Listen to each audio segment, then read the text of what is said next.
चंद महीनों बाद फरवरी 2025 में दिल्ली में विधानसभा चुनाव होने वाले हैं। दिल्ली में इस समय आम आदमी पार्टी की सरकार है और एक महत्वपूर्ण बात यह भी है कि अभी फिलहाल जो दिल्ली के मुख्यमंत्री अरविंद केजरीवाल हैं और पूर्व उप मुख्यमंत्री मनीष सिसोदिया और पूर्व मंत्री सत्येंद्र जैन, ये तीनों जेल में हैं।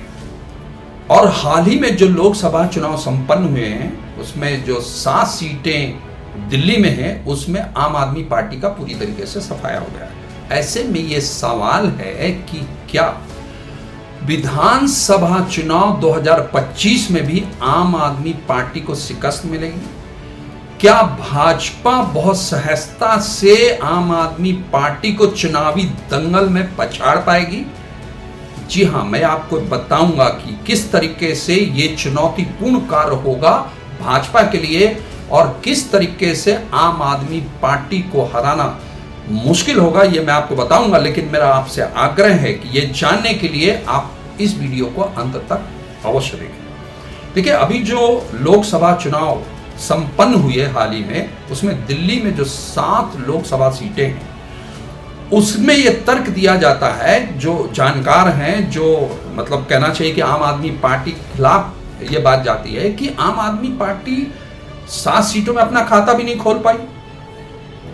और दूसरी बात जो महत्वपूर्ण है वो ये है कि जो अरविंद केजरीवाल हैं, मनीष सिसोदिया हैं और सत्येंद्र जैन हैं, उन सब पर भ्रष्टाचार में संलिप्त होने के आरोप लगे। और तीसरी महत्वपूर्ण बात है कि दिल्ली में आम आदमी पार्टी ने कांग्रेस के साथ गठबंधन किया, मिलकर उसके साथ चुनाव लड़ी। जबकि जो पंजाब में विधानसभा चुनाव हुआ उसमें आम आदमी पार्टी कांग्रेस के खिलाफ चुनाव लड़ी। तो ये जो सैद्धांतिक तौर पर यू टर्न लिया आम आदमी पार्टी ने, इसकी जबरदस्त तरीके से आलोचना की जाती है। हालांकि आम आदमी पार्टी ने इमोशनल कार्ड भी खेला।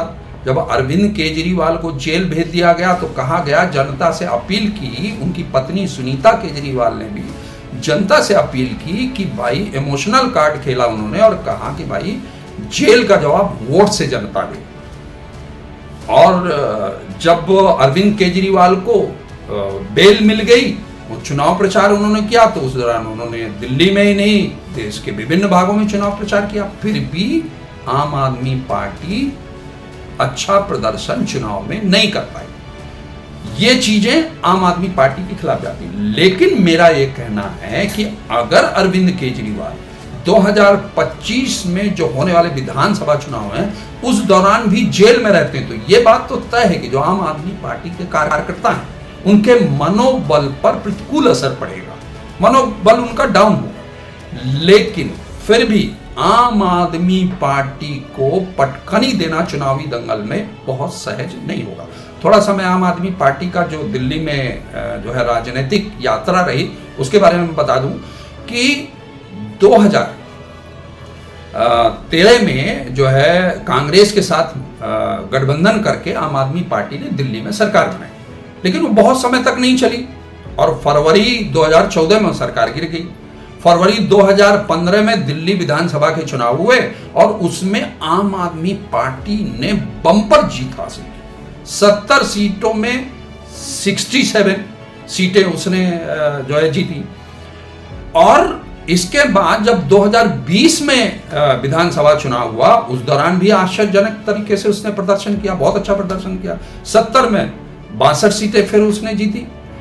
लेकिन इसी दौरान हम देखें कि 2014 में जो है जो लोकसभा चुनाव हुए और 2019 में जो लोकसभा चुनाव हुए और जो अभी हाल में 2024 के लोकसभा चुनाव हुए उसमें दिल्ली में आम आदमी पार्टी तीनों बार अपना खाता भी नहीं खोल सकी। लेकिन 2022 में जो नगर निगम चुनाव होते हैं दिल्ली में, उसमें फिर आम आदमी पार्टी को जबरदस्त सफलता मिलती है।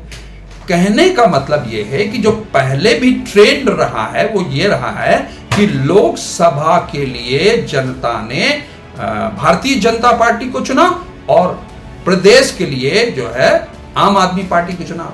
ऐसा क्यों, ये मैं आपको कई उसके पीछे जो कारण हैं, अब वो उसके बारे में मैं आपको बताना चाहूँगा। देखिए, मैंने आपको बताया कि आम आदमी पार्टी को दिल्ली में शिकस्त देना क्यों आसान नहीं है, उसके पीछे कारण है।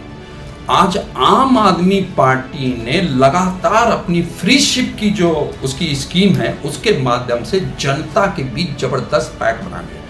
आज वो बिजली पानी किस तरीके से मुफ्त दे रही है।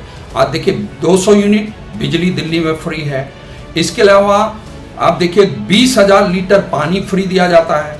मुख्यमंत्री तीर्थ यात्रा योजना के तहत लोगों को फ्री में सेवा की जाती है और फ्री सर्जरी स्कीम चला रखी है। सड़क हादसे में घायलों का जो इलाज फ्री में किया जाता है।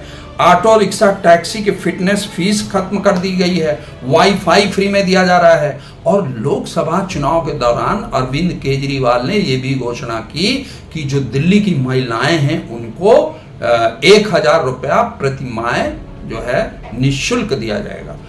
और जो महिलाएं हैं, महिलाओं को दिल्ली की जो बसें हैं, दिल्ली सरकार की बसें, उनमें फ्री यात्रा का प्रोविजन किया गया है।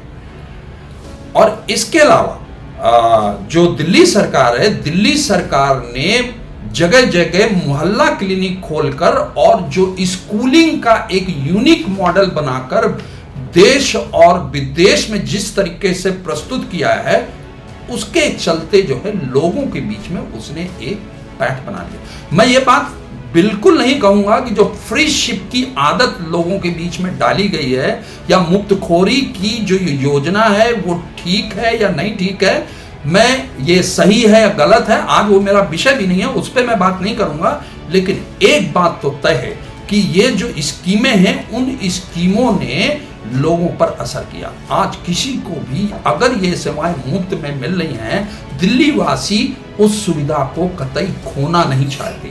यही कारण है कि बार बार प्रदेश में होने वाले जो चुनाव हैं, लगातार 2 बार के जो चुनावों की मैंने चर्चा की, 2015 के दिल्ली विधानसभा चुनाव की बात कही, 2020 के चुनाव की बात कही, यही कारण है कि आम आदमी पार्टी को जबरदस्त तरीके से विजय वहां मिली है। मेरा यह कहना है कि वास्तव में अगर आम आदमी पार्टी को दिल्ली में भारतीय जनता पार्टी को शिकस्त देनी है, तो उसे जो दिल्ली की जनता है, जिसको मुफ्तखोरी की लत लग चुकी है, उससे उसे उबारने के लिए बहुत सशक्त रणनीति बनानी होगी और एक सशक्त रणनीति और प्लान के साथ जो है चुनावी दंगल में उतरना होगा, तभी जो है उसे शिकस्त दी जा सकती है। अन्यथा उस आम आदमी पार्टी को शिकस्त देना लोहे के चने चबाना जैसा होगा। आज के लिए बस इतना ही, फिर मिलते हैं एक नए मुद्दे के साथ।